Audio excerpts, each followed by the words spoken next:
जी, अस्सलाम वालेकुम। देश और परदेश के तमाम देखने वाले, सुनने वाले, चाहने वाले दोस्तों को प्यार भरा सलाम। मैं हूँ अदील एहसान और आज फिर आपकी ईमेल के साथ हाज़िर हूँ। और सबसे पहली ईमेल जो है ये फ़वाद साहब की है। ये लिख रहे हैं, अस्सलाम वालेकुम ब्रदर, मेरा नाम फ़वाद है, मैं यूएस सिटीज़न हूँ। बट मेरी फैमिली किसी इशू की वजह से यूएस नहीं आ पा रही। तो मैं सोच रहा हूँ कि पुर्तगाल मूव हो जाऊँ। मेरी तो एंट्री है पुर्तगाल में। तो आप प्लीज़ मुझे थोड़ा गाइड कर दें कि कौन सा वीज़ा या कौन सा प्रोसेस मेरे लिए बेहतर होगा। थैंक्स, मैं आपकी ईमेल का वेट करूँगा। इवन मुझे व्हाट्सएप भी कर सकते हैं। आगे इन्होंने अपना नंबर लिखा है और इसके बाद लिख रहे हैं जी, वंस अगेन थैंक्स। तो फवाद साहब, आप यूएस सिटीज़न हैं, आपको एंट्री है पुर्तगाल में, लेकिन मैं ये रिकमेंड कभी भी नहीं करूँगा कि आप यहाँ पे आके दूसरे लोगों की तरह फ़ाइल वगैरह लॉक करें, क्योंकि फ़ाइल लॉक करके आजकल जो हिसाब चल रहा है उस तकरीबन कोई 1.5 साल के आसपास जो है वो पहला रेजिडेंस कार्ड बन रहा है। तो बेहतर है अगर आप किसी डी कैटेगरी के वीज़ा के साथ आ सकें। मिसाल के तौर पे जैसे मैं D7 का बताता हूँ, अगर आपकी कोई पैसिव इनकम है तो बहुत सारे यूएस सिटीज़न जो हैं वो ऑलरेडी पुर्तगाल में मौजूद हैं। और ज़्यादातर जो हैं ये मदेरा वाली साइड पे, अज़ोरिश वाली साइड पे, जो पुर्तगाल के आइलैंड्स हैं, तो ये उस साइड का रुख करते हैं। उसकी वजह शायद सस्ती फ़्लाइट्स हैं और इसके अलावा अमेरिका वाली साइड से शायद ये नियरेस्ट भी बनता है। तो बहुत सारे लोग जो हैं ये मदेरा और अज़ोरिश वाली साइड पे यूएस सिटीजन्स हैं। तो आपको मैं यही सर एडवाइस करूँगा, लेकिन अगर आप आना चाहें, अब मुझे नहीं पता कि आपका फाइनेंशियल जो है वो क्या स्टेटस है, पैसिव इनकम कोई है या नहीं है। और इसके अलावा जैसे D2, अगर कोई बिज़नेस प्लान के साथ आप कुछ कर सकें। इसके अलावा D8 डिजिटल नोमैड। मकसद ये है कि जैसे ही आप आएँ तो आपका रेजिडेंस कार्ड जितनी भी जल्दी पॉसिबल हो वो बन सके। तो ये सर आपके लिए ऑप्शन है फवाद साहब। और इसके बाद अगली जो ईमेल है जी, ये हैं जी अब्दुल सत्तार साहब। ये कह रहे हैं, अस्सलाम वालेकुम अदील भाई, मैं 2017 से सऊदी अरब में मुकीम हूँ और प्रोफेशन के लिहाज से फार्मासिस्ट। 12 के बाद 5 साल की बैचलर डिग्री है। एक तो आप अपनी टॉक्स में फार्मेसी या मेडिकल स्टोर जाबर का भी बताएं।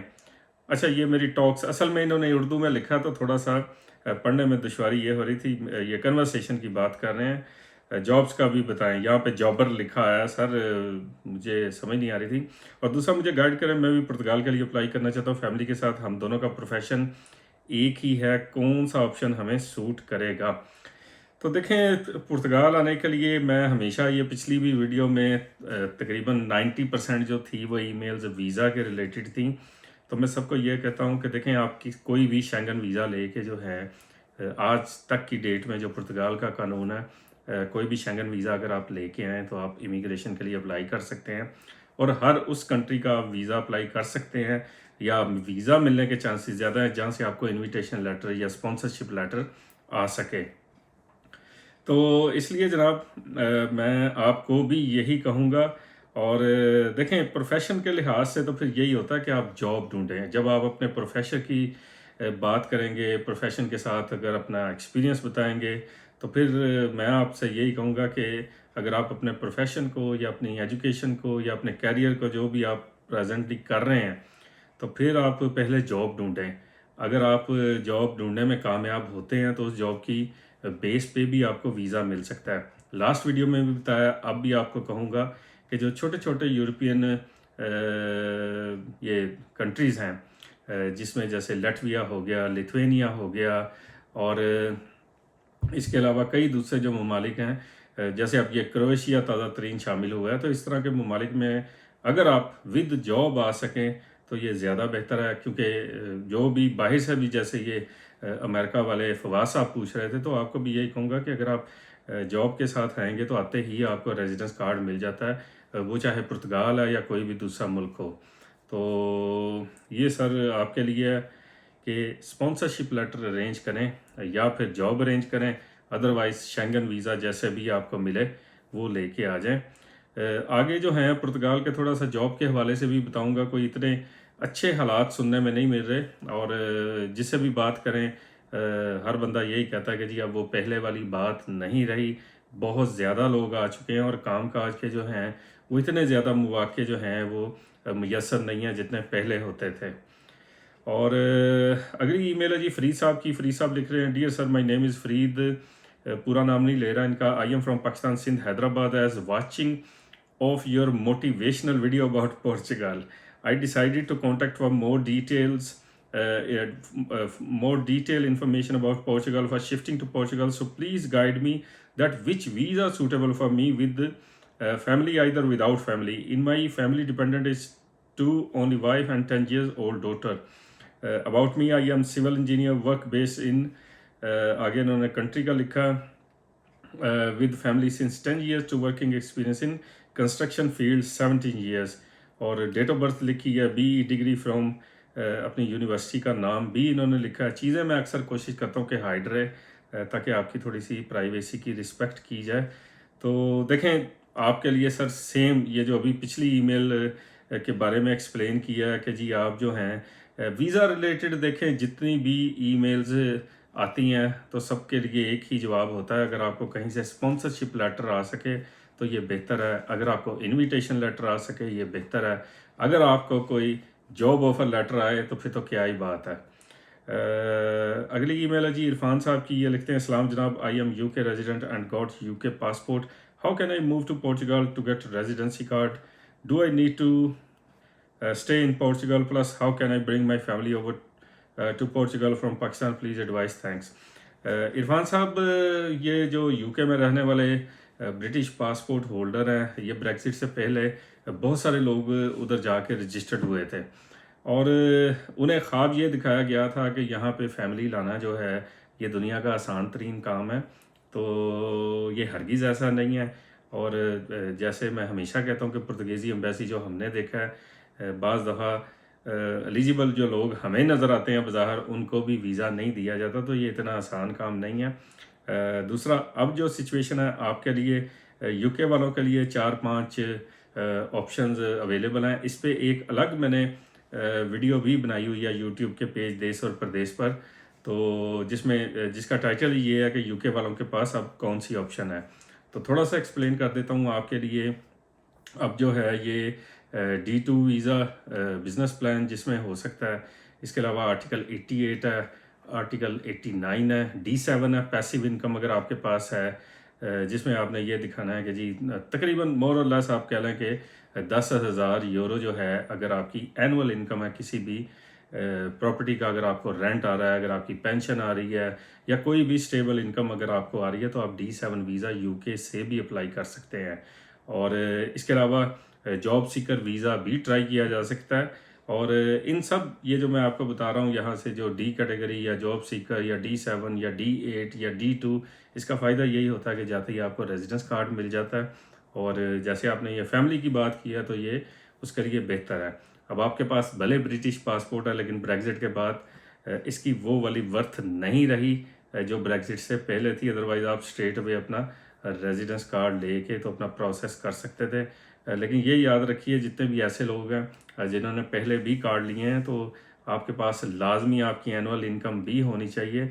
और ये लाजमी नहीं है कि सिर्फ आपके पास वहाँ का स्टेटस है तो आप अपनी फैमिली को ले आएँ। गो के आर्टिकल 15 जो है ये कहता कुछ और है कि जितने भी यूरोपियन सिटीज़न हैं वो बड़ी आसानी से अपने जो हैं फैमिली मेम्बर ला सकते हैं, लेकिन एम्बेसी क्या करती है ये हमारी समझ से बाहर है और वो बेहतर जानते हैं कि वो क्या कर रहे हैं। अगली ईमेल है जी कामरान साहब की। इन्होंने लिखा जी आई एम इंटरेस्टेड। अब किस चीज़ में इंटरेस्टेड हैं ये बिल्कुल नहीं पता। और आगे जो हैं जी ये हैं हसन साहब, ये लिख रहे हैं जी इस्लाम हाउ आर यू, मुझे इन्फॉर्मेशन चाहिए थी कि जो बच्चा 5 साल से स्कूल जा रहा है तो वो नेशनलिटी अप्लाई कर सकता है, अगर यस तो जब से बच्चा स्कूल जा रहा है वब से काउंट करें 5 ईयर या कार्ड आने के बाद। देखें पुर्तगाल में ये 2 ही कानून हैं। एक तो ये जो टाइम पीरियड है आपका, जिस दिन से आप पुर्तगाल में आए हैं जिस दिन से वो टाइम पीरियड तब काउंट होता है अगर बच्चे की जो पैदाइश है पुर्तगाल में हुई हो, तो पेरेंट्स का भी टाइम जो है उसी दिन से काउंट किया जाता है जब से आपके पास fiscal number, social security number इसके अलावा अगर आपके पास कोई प्रूफ ऑफ एड्रेस है, अगर आपके पास कोई वर्किंग कॉन्ट्रैक्ट है, अगर आपके पास कोई रेंटल कॉन्ट्रैक्ट है, अगर आपकी उस साल की IRS वगैरह, तो इस तरह ये सारे टाइम पीरियड उस तब से पेरेंट्स के लिए काउंट होते हैं। और बाकी बच्चों के लिए वैसे ही है कि आपने 5 साल जो है ये जिस दिन से आपको रेजिडेंस कार्ड मिलता है तब से ही आपके 5 साल काउंट होते हैं, या आप स्टडी वीज़ा पर आए हैं तब भी आपके जो वीज़ा पे टाइम पीरियड है, या जिस दिन आपकी पुर्तगाल की इमिग्रेशन की स्टैंप लगी हुई है सेफ की एंट्री की, तो तब से भी आपके 5 साल काउंट होते हैं हसन साहब। अगली ईमेल है जी, इनका नाम है जी बजत। Myself, Bajat, Indian national with the married Pakistani girl in 2005. When we were in Saudi Arabia, I applied for my wife Indian nationality but has been rejected as well as visit visa. Due to Saudization, we moved to Dubai. Since last 2 years, we are jobless and not able to move anywhere. We have 2 children, 17 and 14. Both are Indian national. What is the easiest way to come to Portugal, or can we get asylum possibility? Your suggestion will be appreciated. जज़ाकल्लाह खैर बजत सुल्तान। तो बजत साहब, एक तो ये email देख के बड़ा अफसोस हो रहा है कि आपकी जो वाइफ हैं उनकी नेशनलिटी जो है वो भी रिजेक्ट हुई और वीज़ा भी नहीं उन्हें मिला। तो आप तो इंडियन नेशनल थे, तो आपकी वाइफ को भले वो पाकिस्तान से थी, तो ये जो पॉलिटिक्स है ये मेरी समझ से बाहर है कि ऐसा क्यों हुआ, ऐसा नहीं होना चाहिए था। और दूसरा जो आपने लिखा है कि आपके जो बच्चे हैं 17 और 14, और इसके बाद ईजीएस्ट वे, तो ये हम ईजीएस्ट वे मेरा ख्याल है पिछली वीडियो में भी और अब भी ये 2-3 ईमेल जो आपसे पहले पढ़ी हैं तो उसमें मैंने बताया।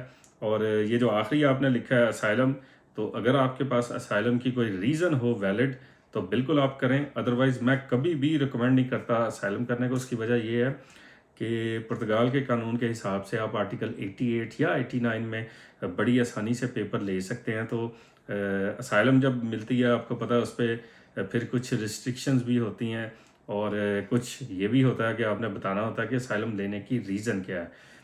इसलिए मैं तो ये कहता हूँ कि अगर आप असाइलम के लिए एलिजिबल भी हैं तो तब भी आप जो है ये असाइलम अप्लाई ना करें।